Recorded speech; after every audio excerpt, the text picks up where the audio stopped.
Welcome to the show series that has taken the country by storm, a showcase of what our life will be with 5G and what all it will change, it will repurpose and take forward. And I'm very happy to announce Imagine Possible. This is Ericsson's new purpose and vision that imagines the possibility of limitless connectivity for people, business, and the planet. More on this in the coming episodes. Now, in this episode of Powering India's Tomorrow, Erik Ekudden, CTO Ericsson, talks about 5G as a platform of innovation and the possibilities 5G will open up for India.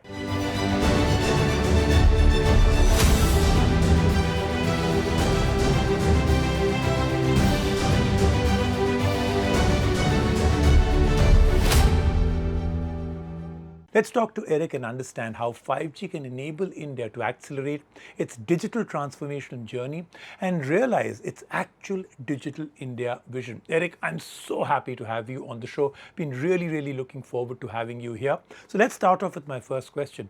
You've often spoken about limitless connectivity as one of the key trends going forward.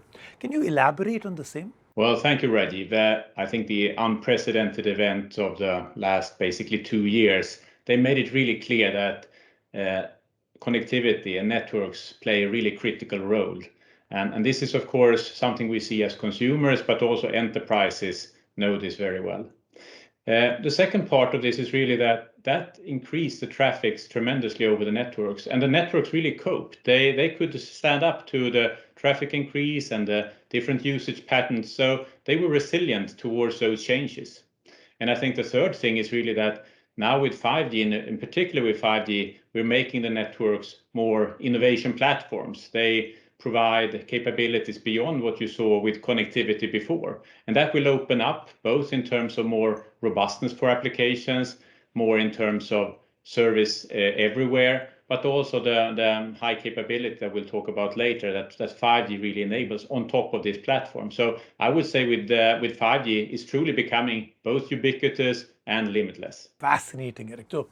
So how do you see 5G as a platform for real innovation? Well, first, I think that we have a very growing momentum around the world when it comes to 5G and 5G innovation.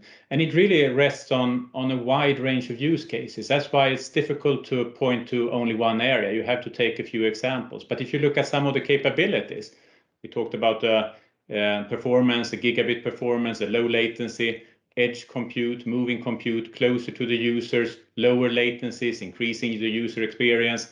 You also have things like network slicing, which actually allows services and enterprises to get better performance under an SLA and get that honored in a wide area network. That's completely new. And then, of course, the inherent security that comes with this. So I think enterprise actually around the globe, they see these possibilities. And in some cases, it starts with the offices, not having to have the cabling in the offices, being more flexible, having lower cost for the network infrastructure. And of course, it also very much support a flexible workforce. But for industries, here we have IoT as a major change when you can really have security, reliability built into the mobile infrastructure with a high capacity. And as we said before, also compute down on the factory floor. So I think that this is really becoming an opportunity where leading operators around the world are taking these opportunities, implementing 5G around the world, and really starting to work with things like smart communication solutions for all the industries. Transportation is one. The automotive industry, I would say, is relatively early, but also logistics and smart manufacturing is one of the big ones. Fascinating, Erik.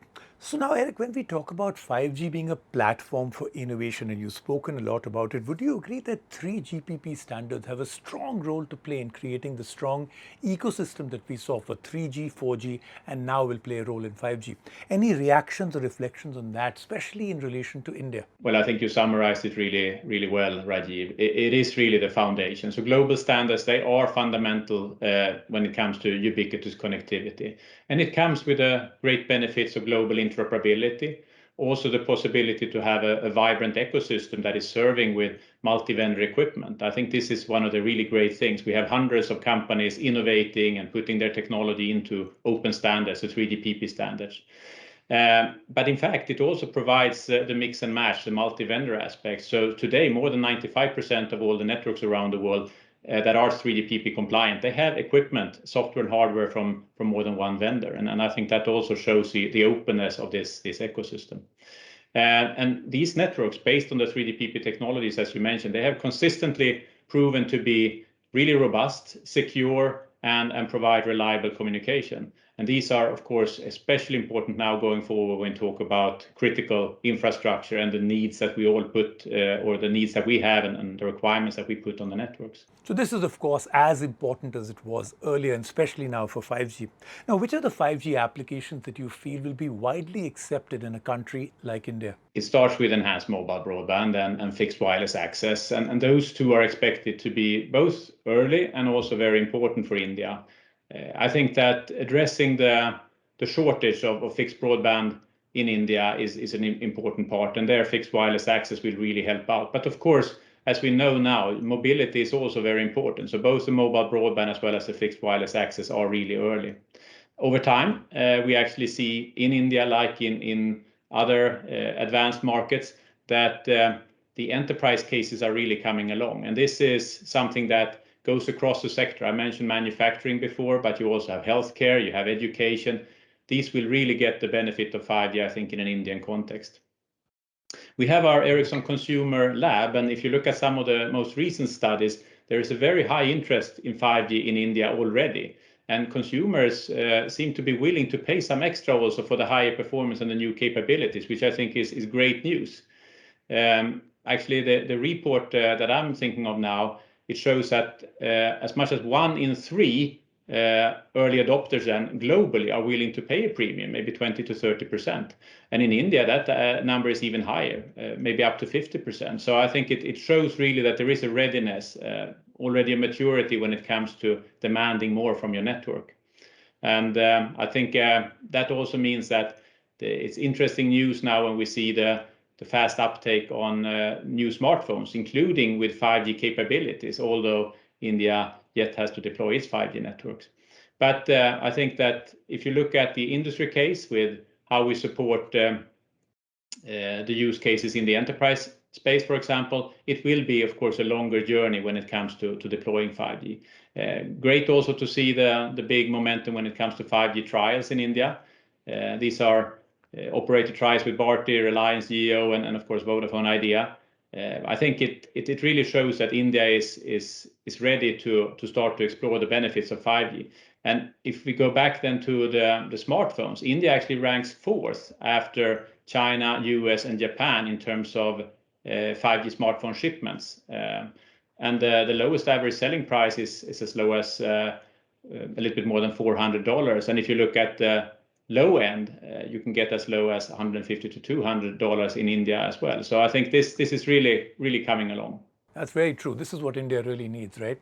Now, how do you see India benefiting from the introduction of 5G? What all do you think will really change? India, very much with the Digital India vision, would benefit from really enabling the fourth industrial revolution, Industry 4.0, with the help of 5G. I think other leading companies and industries in those countries, they are really seeing that 5G becomes the transformation engine, so that you use the connectivity and 5G as a starting point for the digital transformation. And I think this is very much in line with India's vision. It's also very clear that some of the work that is happening, for example, in our own factories, smart manufacturing, we have 5G factories around the world that are building 5G, using 5G, connected robots, AR, VR, connected logistics on the site and so forth. That is getting tremendous value. And I think the same will be true to scale up across India. So some of the examples that we are looking for in India is, for example, drone deliveries with 5G. You could have drone inventory management, surveillance with 5G drones and so forth in a manufacturing setting. All of those things are very real. Remote education comes to mind right now as an extremely important opportunity for India. And then again, we are very confident that also, like in other countries, manufacturing will be a big beneficiary of the 5G infrastructure. All right, great. Now, Erik, do you think the Indian telcos are on the right track in terms of their network modernization? I do. I think that Indian operators are doing a remarkable job. And I think this is all about preparedness now, building and being ready for 5G once the spectrum and the licenses are made available. As you know, Rajiv, India is a very advanced market when it comes to usage. You have around 15 gigabyte per month for smartphones, and this is already last year. And if you look at the coming years, we expect this to grow to maybe 40 gigabyte per month already in 5 years' time. So for operators, they really need to address this data traffic growth, and of course ensuring quality and the lowest cost per gigabyte and so forth. So it's about preparing for 5G. The investments that they are doing today, they are of course future-proof and allow for this introduction of 5G. But it's also about looking at the whole automation of the operation. This is where we use AI, network AI. This is where we can automate the workflows. It really makes it a more efficient machinery to deliver. And Erik, how do you see the PLI scheme benefiting the telecom sector in India? I think it's important. I think that it really gives a strong boost to the manufacturing sector.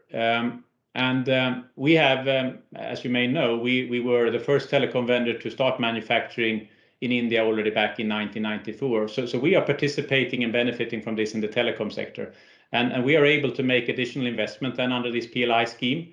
We have our Pune facility, and that's where we're manufacturing 4G and 5G. So the radios that come out of Pune will, of course, facilitate this rapid rollout on the domestic market when 5G is introduced in India. And of course, for us, this is really important. We stay super committed to India, and we really look forward to the opportunity here to help the Indian service providers to migrate and to move from 4G to 5G. But we appreciate very much the Indian government's reliance on what the telecom industry can do when it comes to digitalization, when it comes to providing critical infrastructure. We think this is truly important for India, and I think for the rest of the world. And I think mobile broadband will really be the foundation then for digital India, and this is a way to realize it faster. Thank you, Erik. Thank you so much. That was absolutely an encyclopedia of knowledge, and I'm coming out of it with so much more to look forward to in terms of 5G. Thank you so much for being on the series. Likewise. Great talking to you, Rajiv. And for all of you, our next episode is all about your questions about 5G answered. Many questions have already come in, but I'm sure there are many that keep coming up every time you see an episode in this series. So send them all to me on my Twitter handle @Rajiv Makhni. That's RAJIV MAKHNI. I'll see you in the next one.